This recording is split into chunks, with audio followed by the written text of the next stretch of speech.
So I was asked to deliver a workshop recently about effectively giving feedback, and it's one of the popular offerings that I have because it's something a lot of people struggle with, and that's why I thought I'd write about it this week.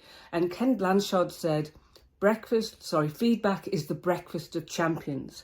Like the word breakfast means, it's breaking the fasting that you've had overnight. And it's about replenishing the body, giving a source of energy for the rest of the day. And feedback is the same to an organisation. Without it, the organisation will starve. It will have no energy. There will be no improvement. There'll be no moving forward. And I like to use the Cedar model from Anna Wildman, which you can see here. So it's about giving context, examples, undertaking diagnosis, taking action, and then reviewing. And I think it's a great simple model.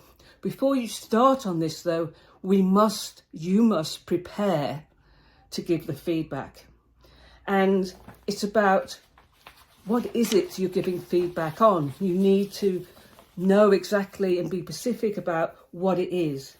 So you need to prepare. You need to have examples to hand. And think about where you're going to do it and when you're going to do it.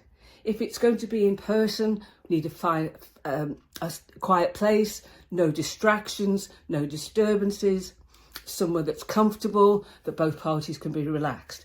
If it's going to be online, what's the best time of the day to do it? Do it over Zoom or Teams, cameras on, so you can see the other person's facial and body language as well.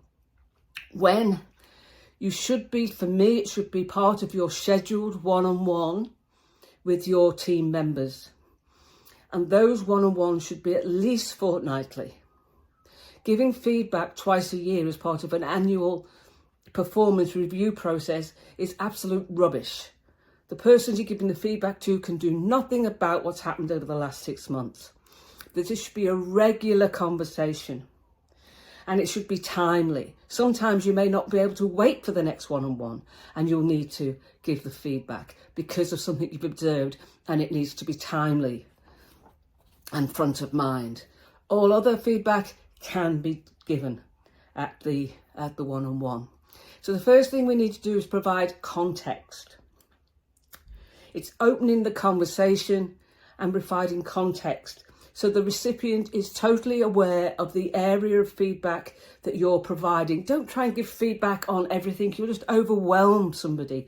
Think about what's important and explain the importance of feedback, the purpose of giving feedback, and that you actually are asking for feedback too. And I'll be talking about that shortly. And explain the level of impact, how big it is and who's affected. So for example, Anwar, I know you've been trying to improve your communication skills in team meetings.